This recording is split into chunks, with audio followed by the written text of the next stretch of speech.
Nous vous proposons à présent le portrait d'une femme courage, celui de Taria, 37 ans.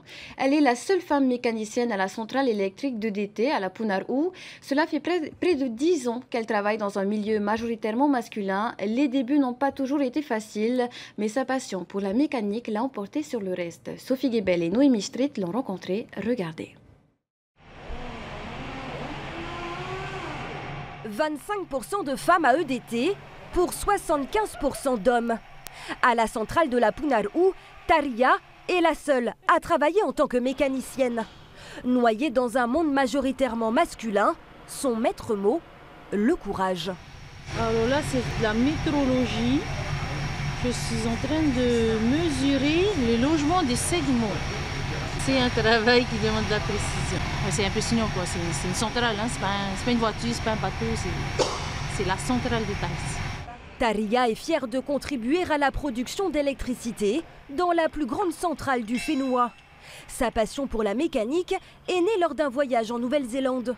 Elle, qui partait pourtant afin de se spécialiser en son et lumière.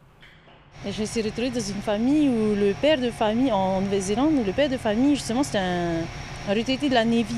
On faisait des sorties avec lui et un jour, il est tombé en panne et il m'a demandé de mettre les mains dedans.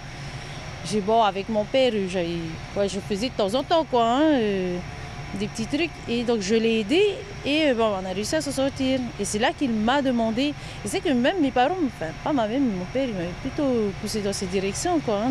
Pourquoi pas, j'ai des tontons qui sont capitaines de bateau et tout. Bon. Et c'est alors le début de la carrière de Taria. Après avoir été formée à l'école maritime, la jeune femme embarque sur le King Tamatoa en tant que mécanicienne, direction la Nouvelle-Calédonie, où elle travaillera ensuite durant 5 ans dans les mines de nickel. Un parcours et une personnalité qui ont séduit ses employeurs. En elle, on a vu ça, un potentiel d'évolution.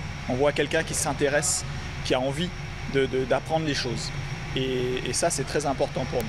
Cela fait maintenant 4 ans que Taria travaille à EDT. Mais les débuts n'ont pas été faciles.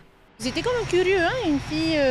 Mais ils n'étaient pas tous. J'ai dit, c'est l'image qu'on a de la femme, les angles et tout. Je pense qu'ils appréhendaient un peu mon arrivée. Mais au final, j'ai monté mes qualités, mes points forts. Aujourd'hui, la jeune Vahinée de 37 ans, ambitieuse, souhaite poursuivre sa lancée et gravir les échelons dans l'entreprise qui lui a donné toute sa confiance.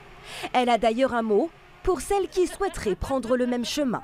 Il faut être courageuse, hein. Faut être courageuse quand même, hein, parce que voilà, c'est sûr que c'est pas. Tu travailles avec des hommes et ils sont adorables, mais non, mais si vraiment elles aiment ce qu'elles font, que ce soit mécanique ou autre chose, et qu'elles soient courageuses, quoi.